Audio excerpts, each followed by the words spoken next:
So stupid. That character never gets nerfed in any of these iterations, regardless of how good he is. But one character that does deserve to get messed up a little bit. Yeah, 2 of them. These 2 on board. All right, so we got LingLing and Peach versus belaC and Olimar. Olimar actually was his brawl main. I didn't know that at first until he pointed that out when he came to train at the house one time. Yeah, and I didn't think that at all, but he actually does. He does really well with this character. Yeah, he played Ryu in Smash 4, and Olimar to Ryu sounds. Olimar to Ryu sounds absolutely polar opposites, but I mean, I guess he just plays whoever he enjoys and finds fun. This matchup doesn't sound so fun. I'll be honest with you. This matchup sounds pretty difficult for Olimar. I think this is one of the few matchups where Olimar actually has to be a lot more respectful of approach, because most characters have trouble dealing with Olimar because of his ability to stuff out approach. Yes.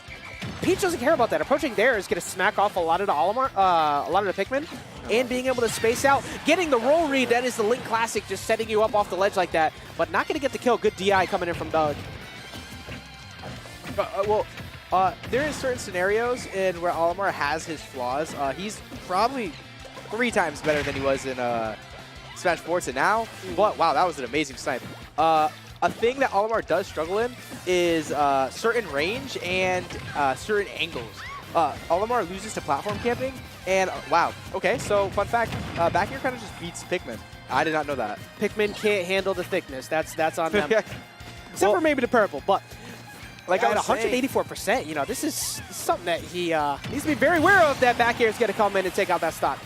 And we see right now that back air is probably going to be the most used move in this set. It beats most of belaC's options. And the movement that Peaches possess is really hard for Olimar to really contest. Oh, that was such an... it's so hard to edgeguard LingLing. Like, he was so mentally aware of his attempt to try and go for the dare. He already had the up air ready for it, but belaC could have answered that time himself on the anti-arch guard and get the up air. Yeah, we're seeing a lot of that coming up from belaC.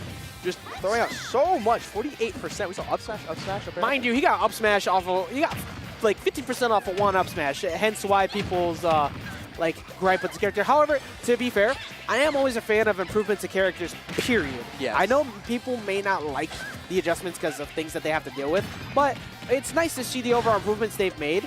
And hopefully, as time progresses, people start to learn how to deal with Olimar a little bit more. Wow. This is a really good lineup he has going for him right now. And RNGesus is already coming in, so we already know. Now that Saturn's here, there is definitely at least 2 other RNG based items on their way before this match is over. We're gonna see more. Him smacking that Saturn out of nowhere. Mr. Saturn is taking more abuse than anybody else on stage right now. It's a hard life for Mr. Saturn. You know, he's just trying to walk around, chill, see the scenery. This man was watching TV, trying to just enjoy his dinner, and then Peach just pulls him out of the ground. All right, well, here I am. I'm not even from your game. It's like, what am I doing here? What did I do to deserve this? And why am I getting thrown around? No, that back air just kind of stuffing up the up smash. Back air really does everything in this match. Whoa, what happened? He went for a...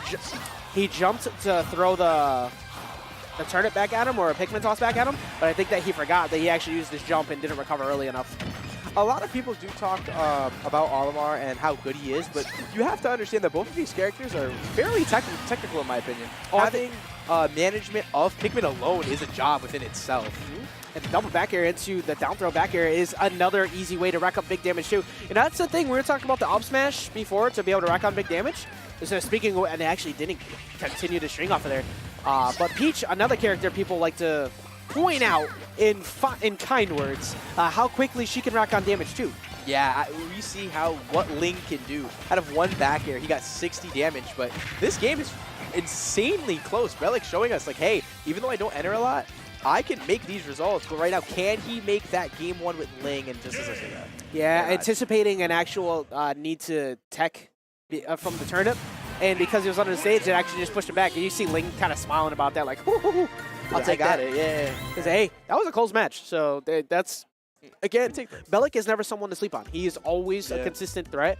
It's just he hasn't really had that breakout performance in this game that we're waiting for. Because at some point, it's coming.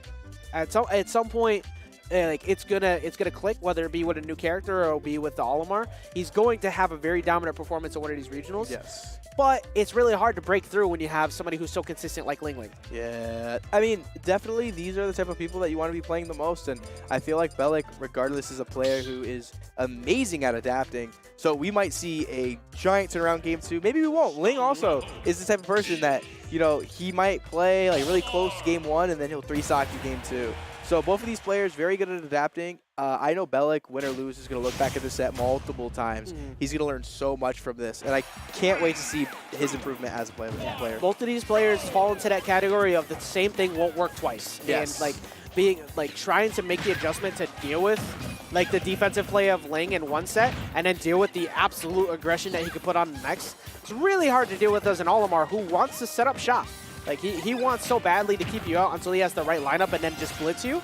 But, you know, he can't really get that opportunity with the way Ling's been playing so far. Yeah, that combo is absolutely insane, this edge guard. And he's forced to have to go with the up B now, too. Good. Oh, my God. Wow, Link the sniper. All right. I thought he was going to get a kill off of that somehow. But the option coverage from Ling, like, still catching him with the turn up, that was very impressive. Ling wants to cover every one of your options, regardless of where he is on the stage. And that's absolutely insane. Like that fair, killing him at 112. Yeah, baiting him out, like, you know, throwing out one down tilt, like, all right, maybe you'll think that I'm trying to get you to do a get-up attack or something, trying to jump instead, and he's going to pay for the stock. Force smash for that white Pikmin. That was not killing anytime soon, even with the charge.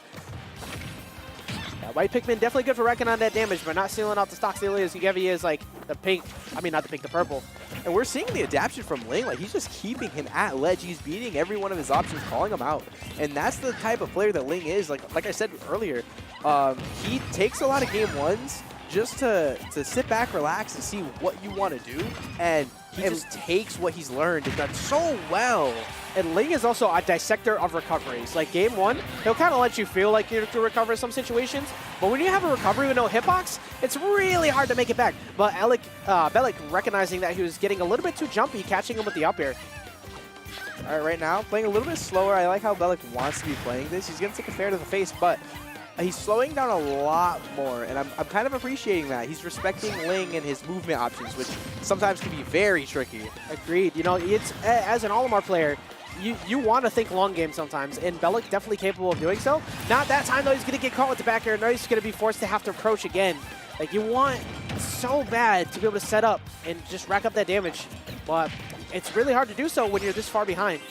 Ling's just in general is insane right now. Like, the damage output that he's able to get with this character and what he can do when he puts you at disadvantage, that was an amount of I'm sitting there talking about damage output, not being able to crawl it back, and then he just answers and gets up to 83. Like, one more good read, and he's back in this. Yeah, do you see this lineup right now? We got purple, red, and yellow. And it wasn't purple. If that was purple, never mind, there's the purple right there. Take that stock. Yeah, and only taking 54%, getting rid of that yellow immediately.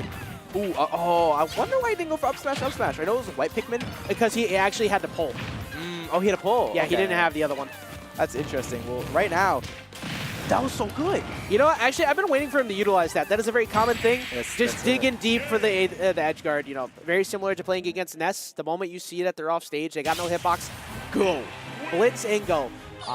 But yeah, there was an opportunity that he had there to rack up some more damage, but I think he was a little bit more reserved. He wanted to save the white Pikmin to go for the chip. But LingLing saving in his back pocket. You got to go multi-games before you use some options. The counter.